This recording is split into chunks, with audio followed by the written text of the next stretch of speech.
It's Nolan. Now, before we get started, make sure y'all hitting that like button. Make sure y'all sharing it on your respective platforms. Let somebody know what we're doing today. Now, let's get into the show.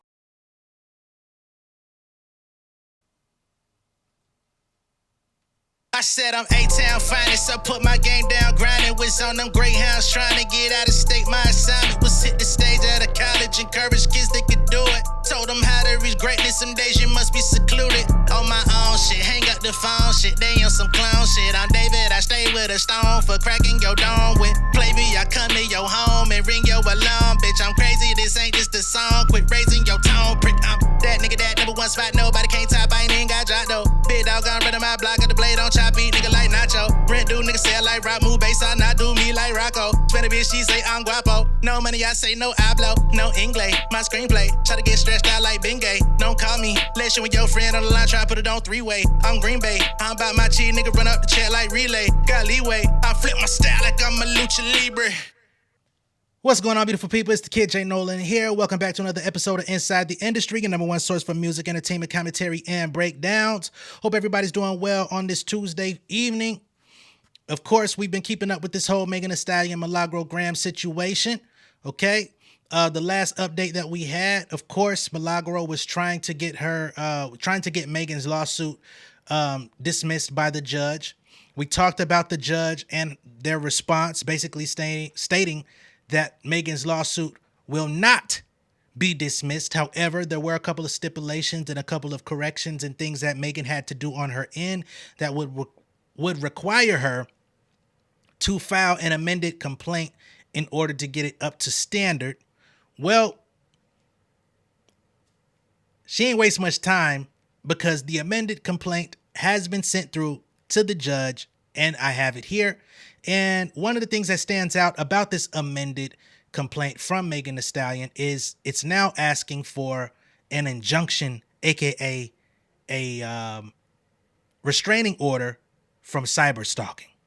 So now Megan Thee Stallion is literally asking for Milagro to not be able to contact, and this is something that's already been in motion, but it's now inside the paperwork in bold print, that they want her to not be able to talk about her, not mention her, not talk towards her. And they've got numerous reasons as to why this should be applied toward Milagro. Once again, I've got the paperwork. We're going to go through it. Some things will be skipped for the sake of time and the sake of repetitiveness, because we've already read so much of the same content in this original lawsuit. So I'm going to go ahead and pull it up. Y'all bear with me. Hope y'all ready for the reading club. Let's get to it. So here we are. Megan Pete, individual plaintiff, versus Milagro Elizabeth Cooper. This is the second amended complaint, jury trial demanded, coming from Megan Thee Stallion and her team. Pursuant to the court's February 7th order, and that was just a few days ago, plaintiff Megan Pete hereby files the second amended complaint, hereinafter the second amended complaint, or SAC, against Milagro Elizabeth Cooper. Ms. Pete alleges the following facts upon her own knowledge and information, and belief. Okay, so here is nature of the action. Of course, with the nature of the action, they go and give you the entire history. So they say defendant is the longtime mouthpiece of Daystar Peterson, aka Tory Lanez, and of course, defendant is Milagro, a convicted felon who shot Miss Pete in 2020 and has been working with him, let me not insert my own opinion, ever since to falsely brand Miss Pete on incompetent liar, calling her an incompetent liar and alcoholic. Let me get my shit together. As part of their vendetta, defendant spreads vicious and hateful rumors about Miss Pete to defendant's over 100,000 social media followers, causing Miss Pete extreme emotional distress. Defendant's malicious intent is clear: discredit and shame Miss Pete because of her testimony at Mr. Peterson's trial, which ultimately landed him in prison, where he's currently serving a 10-year sentence for shooting Miss Pete. Even from behind bars, prison calls show Mr. Peterson is still orchestrating this campaign with defendant as his mouthpiece. Since 2020, since his indictment in 2020, for felony assault with a firearm after shooting Miss Pete to his later conviction in December 2022. Up through today, defendant has performed Mr. Peterson's bidding by spreading malicious falsehoods about Miss Pete. Defendant does so by engaging in disgusting acts of harassment directed at Miss Pete on defendant's online social media platforms. The only purpose of her statements are to bully, harass, and punish Miss Pete for Mr. Peterson's conviction, to tarnish her reputation, and to cause her severe emotional distress. The lengths to which defendant has gone to harass and maliciously injure Miss Pete knows no bounds. For example, she has promoted a deep fake P video artificially depicting Miss Pete purportedly, engaging in sexual acts without her knowledge or consent. After defendant's promotion of this video led to a firestorm of negative reaction from others, defendant doubled down in a YouTube video on June 9th, 2024, claiming Miss Pete was a professional victim and denying any wrongdoing. But defendant is wrong. Her conduct was an unlawful promotion of an altered sexual depiction that caused and was intended to cause Miss Pete severe emotional distress and reputational harm. Defendant has also defamed Miss Pete and sought to destroy her reputation by spreading falsehoods, repeatedly asserting that Miss Pete is a liar who perjured herself in the trial, falsely accused Mr. Peterson of a felony, and is continuing to lie to the courts. Incredibly, defendant has continued to spread such defamatory falsehoods even after Mr. Peterson was found unanimously guilty by a jury beyond a reasonable doubt for the exact crimes Miss Pete testified that he committed. Defendant attended the trial and is well aware of Mr. Peterson's guilty verdict, which is nearly 2 years old, but continues to spread a false narrative without any factual basis that Miss Pete lied. Defendant has even publicly admitted to spreading misinformation about the trial. She first promoted the frivolous conspiracy theory that Miss Pete was never injured by a gunshot wound, but simply stepped on broken glass. She then claimed that if Miss Pete was indeed shot, it was not Mr. Peterson who shot her, and later falsely claimed that Mr. Peterson is an innocent man stuck behind bars because the firearm from the shooting is missing and cannot be tested, a complete lie. After perpetuating this misinformation campaign, defendant finally, on November 19th, 2024, admitted her claims were bogus. Defendant's false statements regarding the trial are part and parcel of a conspirational relationship with Mr. Peterson in which defendant acts as a paid surrogate used to spread Mr. Peterson's lies about Miss Pete. Indeed, on October 29th, defendant implied that she was still on Mr. Peterson's payroll. So they have some sort of proof somewhere that they can show that Milagro implied she was still on Tori's payroll. As Mr. Peterson's prison call logs obtained through early discovery in this case demonstrate, Mr. Peterson has repeatedly discussed defendant with his father. The two confidently asserted that Miss Pete would never be able to prove that Mr. Peterson pays or paid defendant for attacking Miss Pete. By consciously coordinating with Miss Pete's convicted assaulter simply to amplify Mr. Peterson's disproven and baseless theories to help him seek retribution against Miss Pete, the true victim of Mr. Peterson's criminal acts, defendant engaged in extreme and outrageous conduct that has caused and continues to cause Miss Pete severe emotional distress.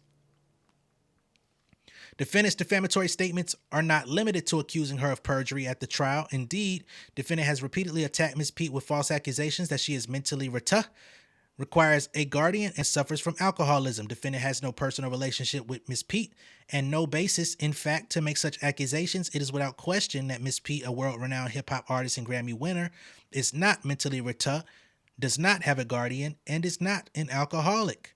Miss Pete has repeatedly taken to social media to address the toll that accusations of her lying about Mr. Peterson and the trial have had on her mental health and well-being. At one point during the trial, Miss Pete testified to having thoughts of unaliving herself. In response to Miss Pete's vulnerability and pleas for peace, defendant suggested that Miss Pete should just get over it or go away. Enough is enough.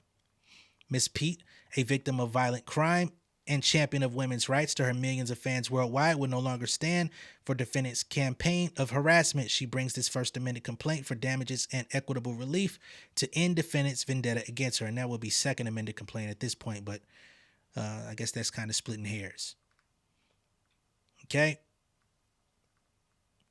Plaintiff here, Megan Pete, a performance artist, also known as Megan Thee Stallion, is a citizen of Florida who permanently resides in Miami, Florida. Since 2021, Ms. Pete's primary and permanent residence is and has been in Florida. She pays state taxes in Florida. Florida is the principal place of business for her business entities, Hot Girl Touring LLC and Megan Thee Stallion Entertainment, Inc. And I think that's also going to play a role in her situation against Emilio Garcia, who claims that she was a resident of California. Therefore, she should have been under California law regarding his payroll situation. But she's laying it out for everybody to know her businesses and everything take place in Florida. Her personal possessions, such as cars, clothing, awards, and her pet dogs, stay and remain in Florida when she travels for business. She spends her holidays in Florida. This year, Miss Pete obtained a Florida driver's license and is registered to vote in Florida. In sum, Miss Pete intends to stay and remain in Florida. The defendant, Milagro Elizabeth Cooper, also known as Milagro Gramz or Mob's World, is a citizen of Texas who permanently resides in Houston, Texas. Defendant Cooper's Mob's World website lists a Houston, Texas address as its permanent address. She has over 100,000 followers, some of whom are Florida residents, and therefore received her salacious and defamatory statements about Miss Pete. This is about the courtroom and all that stuff. We don't got to go into, the venue of this court. So this is the petition against cyberstalking, or against stalking in general. The undersigned petitioner, Megan Pete, declares under penalty of perjury that the following statements are true. Her residence is blank, location to be submitted confidentially to the court. Nobody wants to have Megan's address out there on the net because they know people are covering this stuff for sure. Respondent Milagro Elizabeth Cooper's residence is unknown. Respondent's stalking occurred online. I believe respondent resides in Houston, Texas. Respondent's last known place of employment, address, and working hours of employment is Mob Radio. We're not going to put her stuff out there either. Okay. She goes by Milagro Gramz, Mob's World, Mob Radio. Prior to this action, I have not received or tried to get an injunction for protection against stalking against respondent in this or any other court. So she's saying, I've never done this before for Milagro. She successfully did it against Tory Lanez, but this is the first time of her doing it to her. Prior to this action, respondent has not received or tried to get an injunction for protection against stalking against me or in this or any other court. Prior to this action, there were no court cases between respondent and me. However, on October 30th, 2024, I initiated a lawsuit against respondent in the United States District Court, Southern District of Florida, case number Blase. The First Amendment complaint alleges 4 causes of action: defamation, promotion of an altered sexual depiction, intentional infliction of emotional distress, and cyber stalking. She says, I am a victim of stalking because respondent has committed stalking, previously threatened, harassed, stalked, and cyber stalked me, and threatened to harm me, which we went over earlier, where she said she would try to slap her and deal with whatever comes with it. Below is a description of the specific incidents of harassment, stalking, cyber stalking, and threats of harm respondent has made against me. So now they get into specifics. Respondent is a paid mouthpiece for Daystar Peterson, who has conspired with him to smear, harass, and cyber stalk me. The two make their arrangement no secret. Mr. Peterson has posted on social media multiple times that Milagro Gramz is the realest, quote unquote. And respondent has stated that she is still on Mr. Peterson's payroll. Even respondent's former close friend, King Noir, admitted that respondent worked alongside Mr. Peterson and his father to harass me. Respondent's campaign of harassment and cyberstalking began in July 2020 after Mr. Peterson shot me and injured my feet. On October 8th, 2020, Mr. Peterson was charged with felony assault with a semi-automatic firearm, illegal possession of a firearm, and negligent discharge of a firearm for shooting me. Respondent began to spread misinformation about me. One example was in May 2022 when respondent falsely posted online on her ex account that it was confirmed that I injured myself by stepping on glass instead of being shot by Mr. Peterson. Respondent continued to spread this misinformation for months to the point the Los Angeles Times noted she showed no remorse for spreading that misinformation long after it was proven to be untrue. So I'm sure they would have a clipping to prove that. In December 2022, Mr. Peterson's criminal trial began. On December 13, 2022, I testified against him. Respondent was present with Mr. Peterson's family during my testimony and the entire criminal trial, frequently posting online regarding the trial and falsely branding me a liar and a perjurer. On December 21st, 2022, a week after my testimony against Mr. Peterson, respondent posted a live stream video on her Instagram account where she stated, "At the end of the day, a bitch lying on somebody is low down. Yes, she got hurt and that's cool, but how did you get hurt? How? And what are the circumstances? And what after that? So, bitch, if you think I'm finna be sitting up here boo-hooing for a bitch that played up in y'all face, not mine, because I always said her ass was lying. Bitch, I don't. You think I feel sorry for the bitch? I don't. The fuck? A bitch fuck with my nigga, I'ma slap that hoe, and whatever comes after it, comes after it." The respondent again questioned whether I was even shot, said I was lying when I testified Mr. Peterson shot me, and threatened me with violence.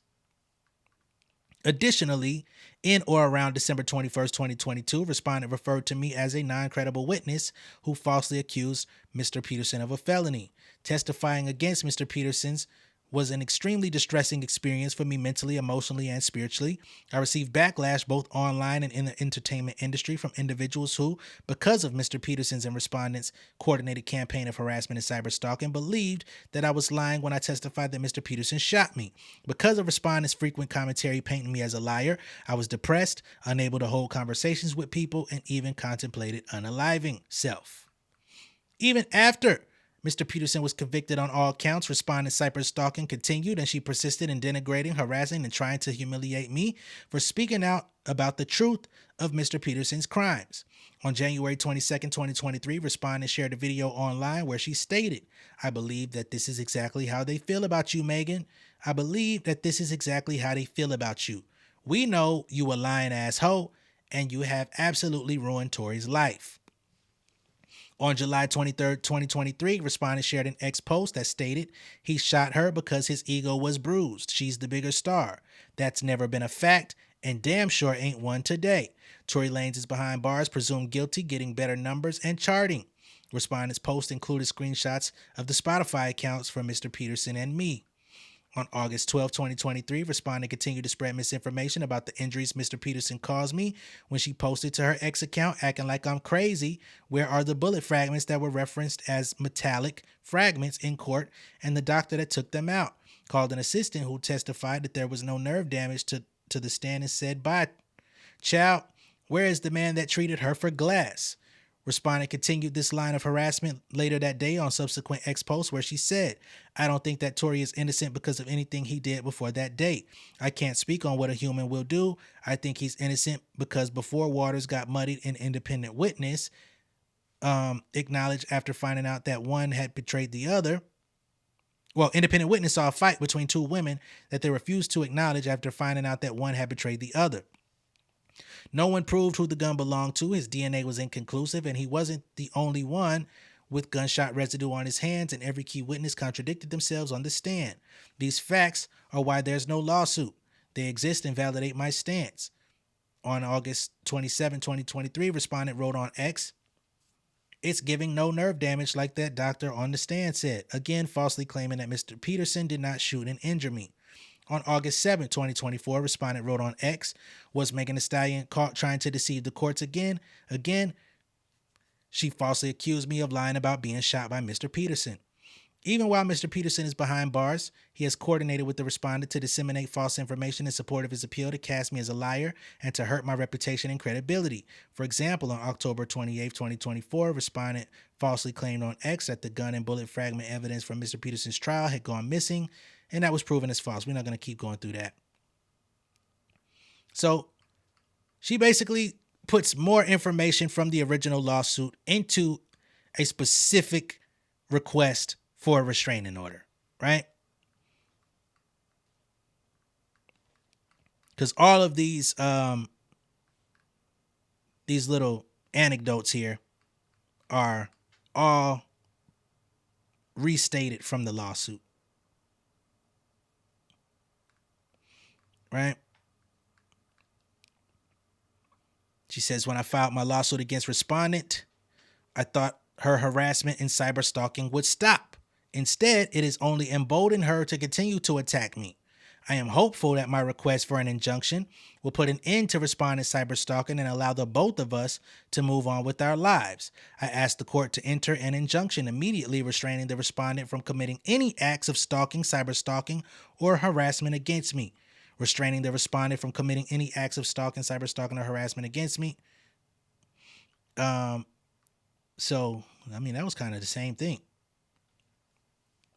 Providing any terms that the court deems necessary for the protection of a victim of stalking, cyberstalking, and harassment, including any injunctions or directives to law enforcement agencies.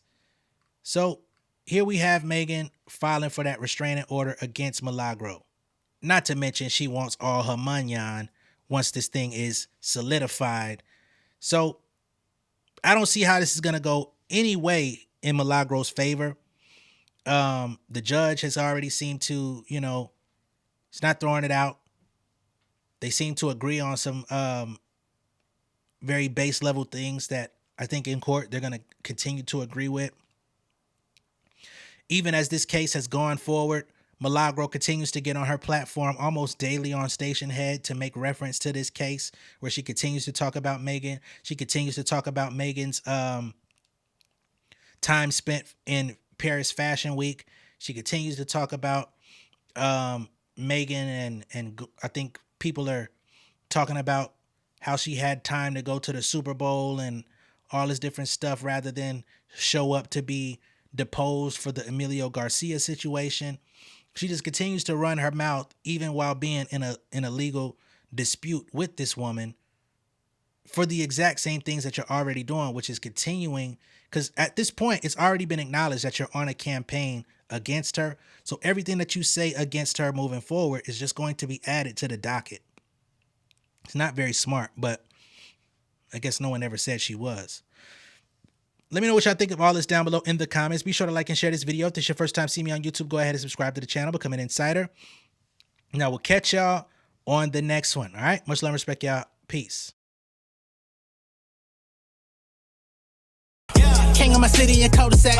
Coming out swinging like soldier rag. Leading my people like quarterback. Boy, I study this shit, I'm an almanac. Had to get up and grind. Knowledge is booming, I'm here to apply. Came with the chip and the dip, it just single the mind. We finna do more than survive. I need my check. Spinning the block for the gouda. We hitting the jeweler to flood out the net. We don't do beef for computers, I'm straight out the sewer. We come when you rest. Niggas be looking perplexed, so keeping my foot on their neck. No map, I trust my gut for the quest. But drama, I'm fully abreast. I was ready for years and they doubted me. All of a sudden they tell me they proud of me. I been dropping these haters like calories. Cross I'm out, I came back with some boundaries. Stand for my honor, but too raw, no corner. Packing the stick with a drummer. When I catch my bad, won't fumble. I done came too far to be humble.